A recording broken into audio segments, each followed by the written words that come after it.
Adhimisho hili la masifu ya kwanza ya jioni ya Dominika ya pili ya Pasaka, tunaadhimisha pia kukiri imani na kufanya kiapo kwa askofu mteule, ikiwa ni matayarisho msingi kabisa kwa ajili ya adhimisho la kuwekwa wakfu ya daraja ya takatifu ya uaskofu. Hivyo basi, katika kukiri imani na kufanya kiapo cha uaminifu, askofu mteule atasindikizwa na maaskofu wawili ambao watakuwa mashahidi. Nimwombe sasa mhashamu askofu mteule na wale wasindikizaji wawili maaskofu, karibu kwa ajili ya kukiri imani.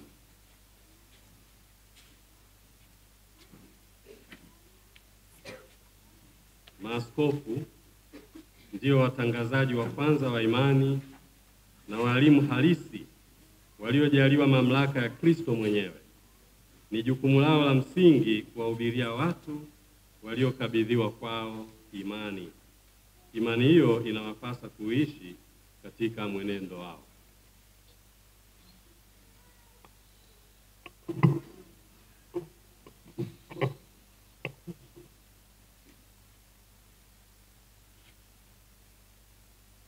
Mimi Padre Romanus Elam Mihali, niliyeteuliwa kuwa askofu wa Jimbo Katoliki la Iringa, kwa imani thabiti ninasadiki na kuungama yote na kila moja ya yale yaliyomo katika kanuni ya imani yetu, yaani nasadiki kwa Mungu mmoja, Baba Mwenyezi, Muumba wa mbingu na dunia na vitu vyote vinavyoonekana na visivyoonekana.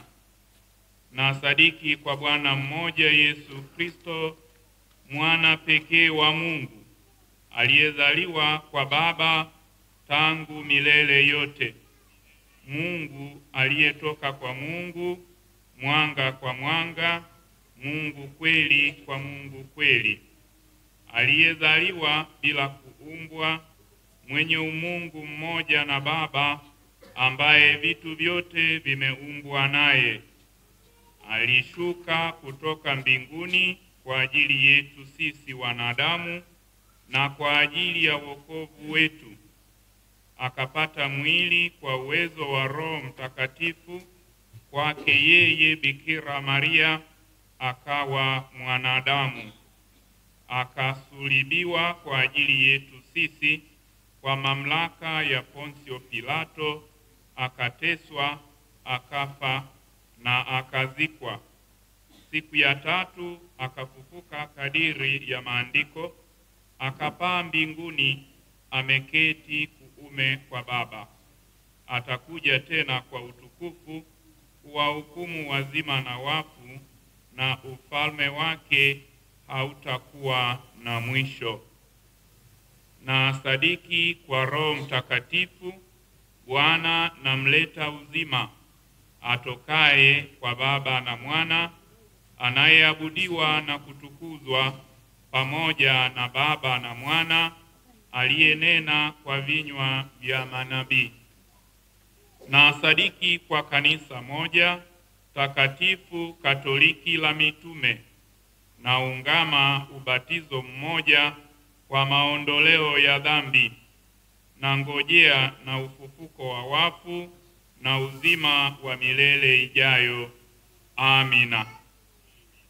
Aidha, kwa dhati kabisa nakiri na kushika mambo yote ya pamoja na kila moja peke yake yanayohusu mafundisho ya imani na desturi ambazo nimeamriwa na kanisa kwa maamuzi rasmi au yaliyoagizwa na kutangazwa na ualimu wa kawaida wa kanisa au yale yanayotolewa na kanisa lenyewe, hasa mintarafu fumbo la kanisa takatifu la Kristo, sakramenti zake, sadaka ya misa takatifu na uhalifa wa Baba Mtakatifu, askofu wa Roma.